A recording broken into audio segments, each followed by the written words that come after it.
மஜையில் இருக்கும்போது நான் ஃபஸ்ட்டு என்னுடைய லைஃப்பில் ஃபஸ்ட்டு ஒரு ஃபோட்டோ எடுக்கிறது ஒரு நடிகரை கூட, அது ஹீரோட கூட, அது விக்ரம் சாரோட கூட நானும் ஒய்ஃபு எல்லாம் இருந்து ஃபோட்டோ எல்லாம் எடுத்து போய் அதுக்கப்புறம் நான் சிங்கப்பூர் ஒரு மாலில் போய் அது எனக்கு ஃப்ளைட்டுன்னு டைம் ஆச்சு.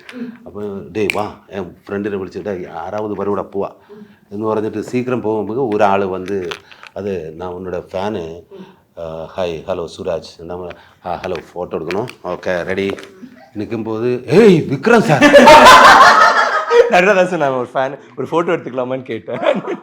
ஐயோ நான் எடுத்து சார் ஒரு ஃபோட்டோ சார் ஒரு ஃபோட்டோ எடுத்துட்டு அப்போவே எனக்கு ஆக்ரகம் இருந்தது. ஓ இவரை கூட நடிக்கணும் ஆசை இருந்தது. அதுக்கப்புறம் என்னுடைய லைஃப்பில் ஒரு பெரிய இன்ஸ்பிரேஷன் அது சார்னு இருக்குது. அது எனக்கும் வந்து சினிமையில் போனோம், மிமிக்ரியில் போனோம், இதெல்லாம் ஆசை இருந்தது. பட் ஃபேமிலி வந்து அச்சம் வந்து ஃபோர்ஸில் இருக்கார். அப்போ அவரும் ஃபோர்ஸில் போனோம். எனக்கு தால்பரியம் இல்லை. அச்சம் வந்து மிலிட்ரி, பிரதர் வந்து மிலிட்ரி, நான் வந்து மிமிக்ரி. அப்போ அப்படியே போயிட்டா கொஞ்சம் டைமுக்குள்ள வாங்க சார் வாங்க சார் வாங்க வாங்க வாங்க வாங்க வாங்க சார் களத்தில் இறங்குங்க. சுராஜோட இன்டர்வியூ நாங்களாம் ஆடியன்ஸ்.